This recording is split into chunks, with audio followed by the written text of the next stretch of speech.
Picture a quiet American town. A church on the corner, kids riding bikes, a diner that's been open since 1987. Now picture that same town where the local sheriff won't patrol after dark, where farmers find strangers harvesting their land at 3 in the morning, and where parents have started locking their doors in the middle of the afternoon. This isn't a movie. This is happening right now in dozens of towns across the United States, and most Americans have no idea. If this is your first time on this channel, hit that subscribe button right now, because we cover the stories that are too uncomfortable for mainstream news to touch. We don't flinch, and we don't stop until we have the full picture. To understand how cartels moved into rural America, you have to understand why rural America was the perfect target. Small towns have underfunded police departments, sometimes just 2 or 3 officers covering hundreds of square miles. They have land, enormous tracts of farmland, forest, and wilderness where you can move product, grow crops, and set up operations without a neighbor noticing for weeks. And they have vulnerability. Economic decline, the opioid crisis, and a shrinking tax base had already hollowed out many of these communities before the cartels ever arrived. The cartels didn't create the weakness, they just found it. The Sinaloa Cartel and the Jalisco New Generation Cartel, known as CJNG, began aggressive expansion into the United States interior roughly a decade ago. What started as distribution networks in major cities, Los Angeles, Chicago, Atlanta, slowly pushed outward along highway corridors and into smaller markets. Mid-sized cities became waypoints, then small towns became endpoints. Today, federal law enforcement acknowledges that cartel-connected drug distribution operates in all 50 states. All 50. That number is not an exaggeration. It comes directly from DEA briefings and congressional testimony. But drugs are only part of the story. What has alarmed law enforcement the most in recent years is the diversification. Cartels didn't just bring fentanyl into small-town America. They brought labor trafficking, agricultural crime, money laundering through local businesses, and in some cases, direct territorial control over specific industries.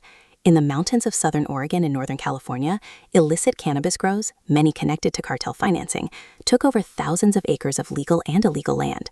Workers were brought in under false pretenses, held in labor conditions that federal prosecutors later described in court filings as modern slavery.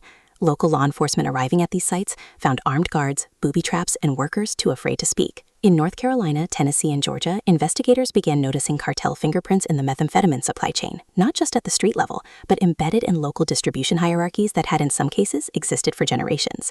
Local dealers who once bought from regional suppliers were now, often without fully realizing it, buying from networks that traced directly back to Sinaloa or CJNG. The price was lower, the product was stronger, and the supply was limitless. Small-town dealers who might have been independent operators became de facto cartel franchises. The money laundering piece is something most people overlook entirely. A cartel generating hundreds of millions of dollars needs to clean that money, and small towns offer something valuable: low scrutiny. A car wash, a restaurant, a small construction company in a town of 4,000 people doesn't attract the same regulatory attention as a business in Phoenix or Denver. Federal financial crime investigators have traced cartel money through nail salons, used car lots, agricultural supply companies, and convenience stores in communities where residents had no idea.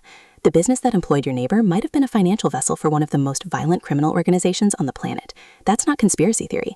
That's what federal indictments have alleged in case after case over the past 8 years. Then there is the violence, which is both rarer and more targeted than most people expect. Cartels operating in American towns are not for the most part conducting the open warfare that has devastated parts of Mexico. They are disciplined about it. Violence in the American operational theater tends to be surgical, directed at informants, at rivals, at people who steal product or money. But it does happen, and when it does, it lands on communities that have no infrastructure to process it. A sheriff's department in rural Oklahoma or a small-town police force in Idaho has no gang unit, no cartel liaison, no FBI field office down the street. When something happens, help is hours away, and witnesses are terrified. The human trafficking dimension is perhaps the most harrowing. Federal data shows that labor and sex trafficking investigations with confirmed or suspected cartel connections have been open in rural areas at a rate that has increased significantly over the past 5 years. Agricultural workers, construction crews, and domestic workers have been found in conditions of debt bondage across states including Georgia, Texas, Florida, Kansas, and Nebraska. In several cases, the trafficking operations were embedded in industries that supplied major national retailers and food distributors. The food in your grocery store, the produce in your refrigerator, federal prosecutors have in documented cases traced supply chains back to fields worked by trafficked labor under cartel control. Local officials are often caught in an impossible position. Some have spoken out and been met with skepticism or accused of fear-mongering. Others have asked for federal resources and received nothing, or received task force support that lasted 18 months and then disappeared when the grant funding ran out. The cartels, by contrast, are patient. They don't work on election cycles. They don't have budget shortfalls. They take a long-term view of territory, and they are willing to wait out temporary law enforcement pressure. What makes this particularly difficult to counter is that the cartel presence in small-town America is largely invisible by design. There are no street corners with obvious lookouts. There are no billboards. There are no signs. It operates through networks of relationships, fear, and financial dependency. Someone in town might know, someone might suspect, but in a place where everyone knows everyone, where the person you'd report to might have a cousin involved, where your family has lived for 4 generations and you don't want to be the one who brings federal investigators to town, silence becomes rational. The federal government has increased resources toward this problem in fits and starts, but advocates and local law enforcement argue it remains massively underfunded relative to its scale. The DEA, FBI, and Homeland Security investigations have all expanded rural-focused initiatives, but the coverage is thin compared to the geography involved. America's small towns stretch across millions of square miles, and the cartels have learned to exploit every mile of it. This is not a story about immigration. It is not a story about any particular community or ethnicity. It is a story about organized crime finding a gap in the armor of a country that assumed its heartland was safe, and exploiting that gap with extraordinary sophistication and patience. The towns that are being affected didn't invite this. They didn't vote for it. They are not equipped to fight it alone.